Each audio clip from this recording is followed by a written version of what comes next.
All right, one more example problem for this lecture, and then we'll move on to chapter 7. So you can see here kind of the basics. The problem statement would say something like this: a Carnot refrigeration cycle with a charge of 0.96 kilograms of R134A operates in the saturated liquid vapor mixture region.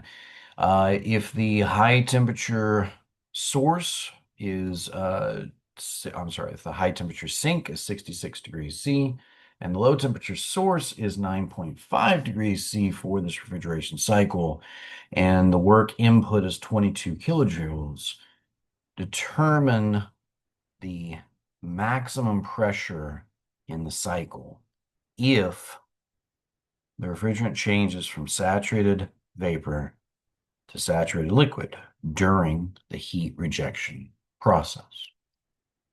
During the heat rejection process. Now, if you're like me, you might say, the heck is the heat rejection process? And if it's been a while since you've looked at these diagrams, you might say, well, what is it even talking about?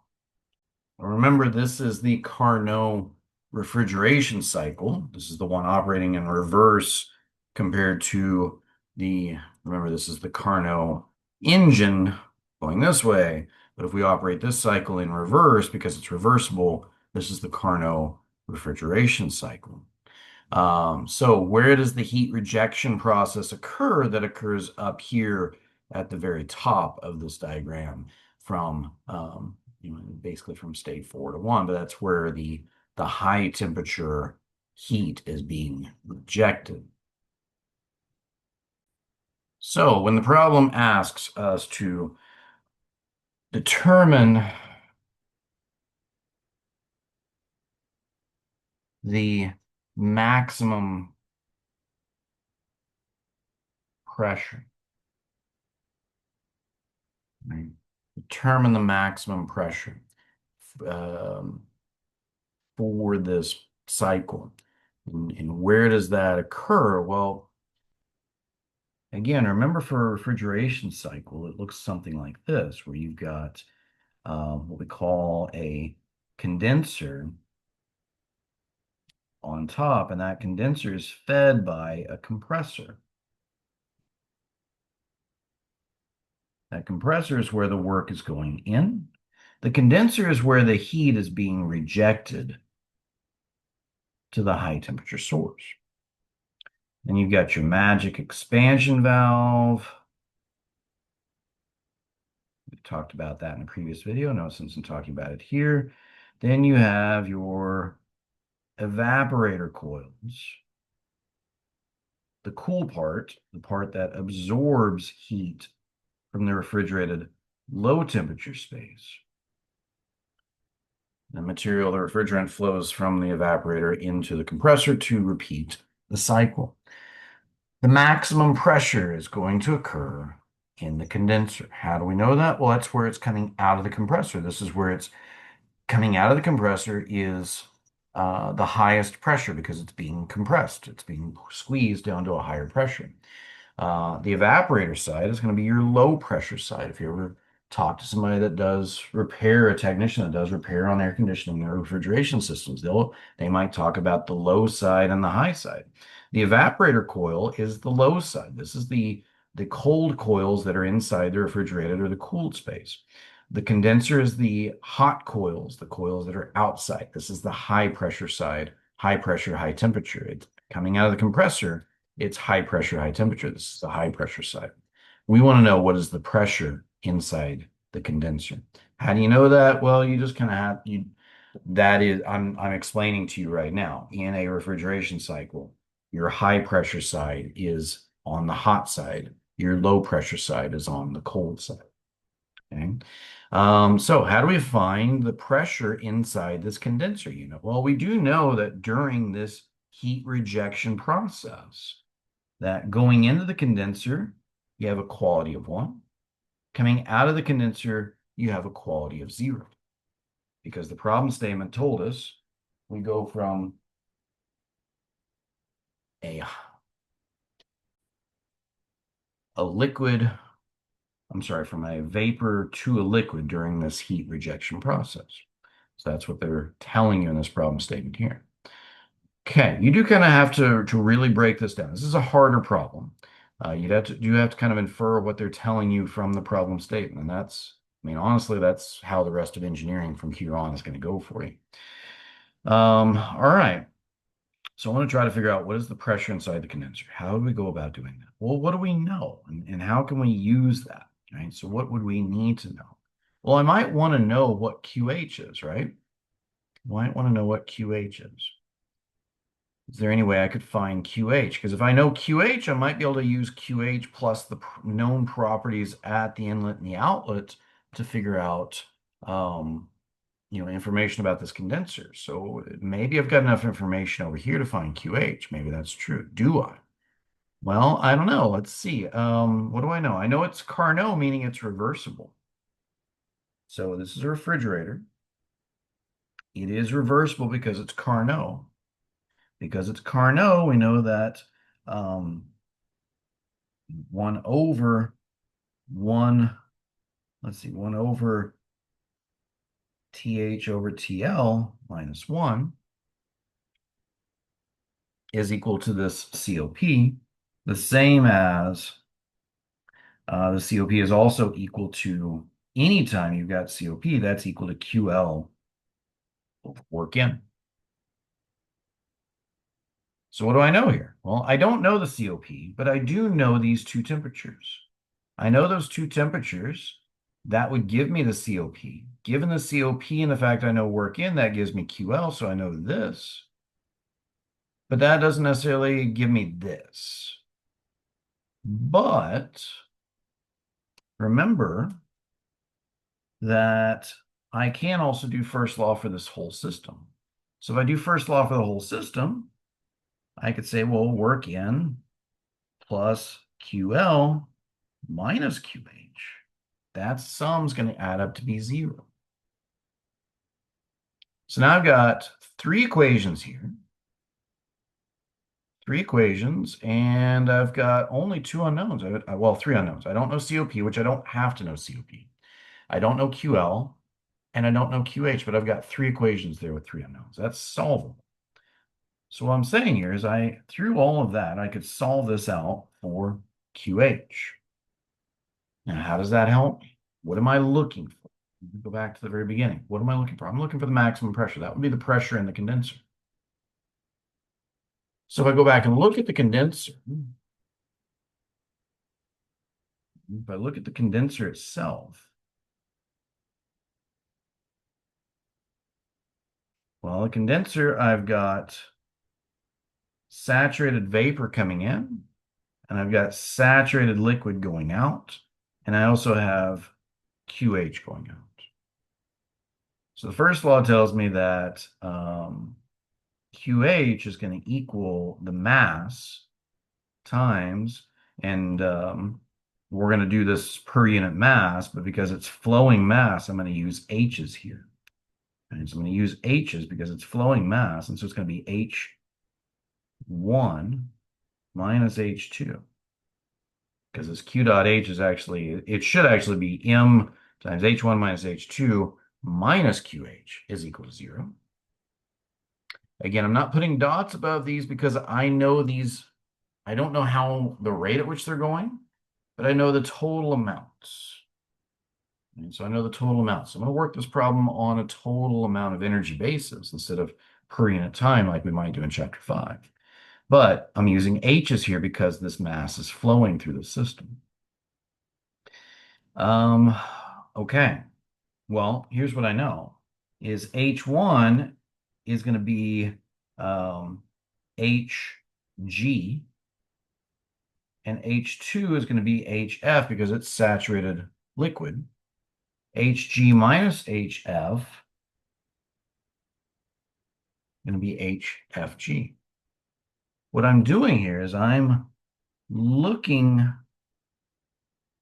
for HFG equal to the amount of heat rejected divided by the mass.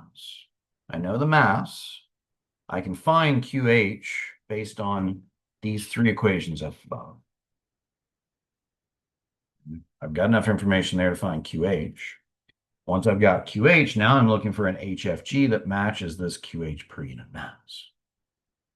That's a tough one. That is a tough one. Feel free to pause it and try to put some numbers to it. I'm going to put numbers to it here in just a second, but feel free to pause it here and get numbers.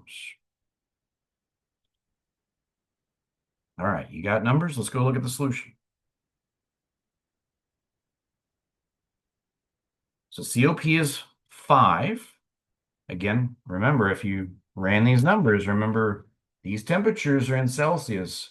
I cannot compute COP based on Celsius temperatures. I need these temperatures in kelvins in order to actually, kelvins or Rankins, to compute COP correctly.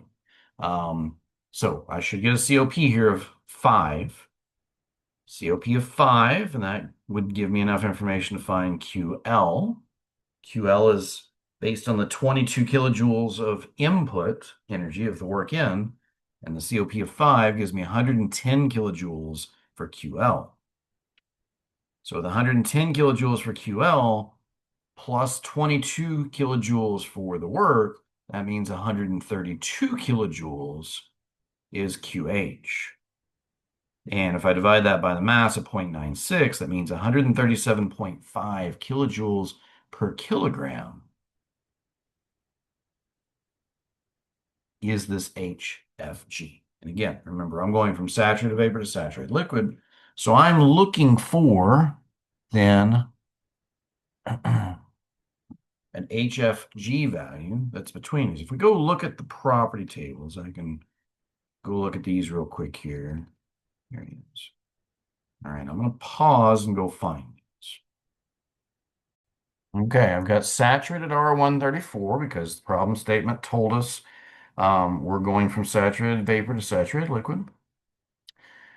So we're looking for an HFG value. If memory serves, it was about 137.5 kilojoules per kilogram is what we had solved out in our solution. So I'm looking for HFG values, 137.5. Notice that right here, these are my HFG values right here.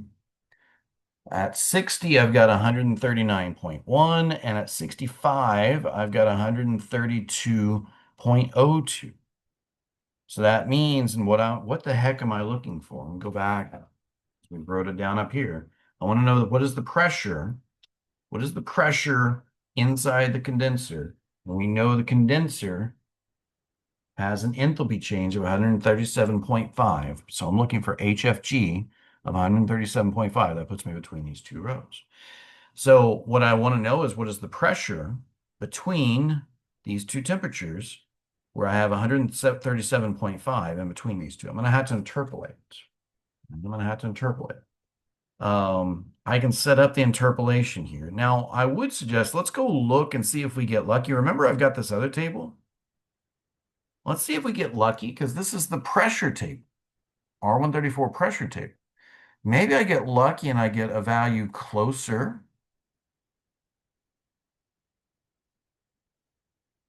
So I'm between these two values. I'm between 1600 and 1800 kilopascals is where I would find those H values. I might be closer to this 57.8, I guess, or I don't know. But I don't think I'm going to get any. What I was hoping is maybe I got really close to one of these, and it's a better interpolation if I'm closer. I don't think I'm a whole lot closer to this one. I think I'm just as good interpolating between these. I think I'm just as close to this 139 as I am to that 135. I would not count you wrong either way. I'm going to pause and set up the interpolation. I would encourage you to do the same. Pause and set up the interpolation, and let's see how we do, okay?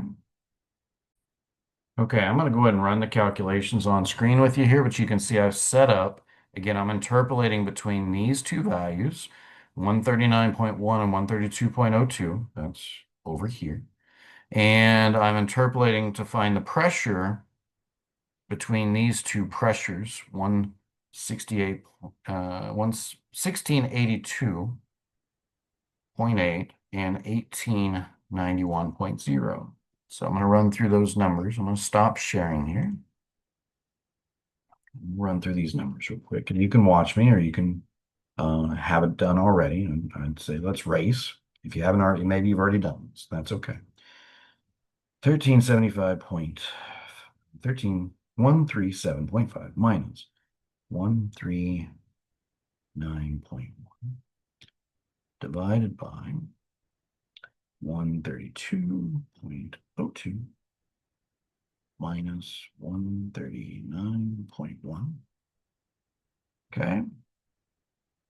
So that is this right-hand side. It's about 25% of the way in between the two values. Closer to the 139, which means we're closer to this pressure. We're about 25% of the way between these two, closer to this one. 23%, we should say. Okay. Multiply that by the difference in pressures, 1891.0 minus 1682.8. So that difference times the 22.5%, and then add that back to the initial value, 1682.8. That should give me P. We expect the high side pressure to be about 1730 kilopascals. Let's see how we did. Share screen. And whew, yes. Love it when it works out. All right, guys. That's what I like to do in chapter 6. This is about the hardest it gets. I probably wouldn't ask you this on a test question personally, unless I was really trying to run students off. If I was aggressively trying to decrease the size of the sophomore class, which some universities have to do that, I might ask a question like this. But if I were to ask this question, I probably wouldn't ask what is the maximum pressure, but I might say, okay, well, what is QH? I might ask you what is Q, or I guess I might ask you what is QL. I probably would ask you what is QL. Given information about the condenser and the fact that it's Carnot, find QL, right? And to do that, I'm going to stop share here. To do that, I would need these. Okay, and depending on what information you're given, that might be all you would need. Okay, I would make it to where you would have to do a first law, analysis about 1 unit, either the compressor, the condenser, or the evaporator. That would be 5 out of 25 points. The first law analysis on 1 unit. You would have to use the COP or the efficiency if it's an engine, and you would have to use that to relate it to the temperature difference. So you would end up with 2 equations here plus the 1 equation for the first law analysis of the unit. So that's normally how it's set up on these problems. Properties, you'd get 5 points for those, and then getting down to a solution, you get another 5. But if this were a test problem, there's basically 3 equations. You would only need 3 of these equations here. You probably wouldn't need this one. Well, I guess you would. Yeah, you probably need 4 equations here. That's a few too many for me for an exam problem, unless we just have to. But if it were, it's probably about, we'll say 4 points per equation needed. And then getting down to the answer would be the remaining 9 points would somehow get spread out amongst here and the interpolation. Right. So probably 3 or 4 points for getting this HFG value, and then the rest of the points getting down to a pressure value. Okay. All right. That's plenty for this video. Again, that basically concludes chapter 6 for us. We'll start chapter 7 talking about entropy in the next set of videos.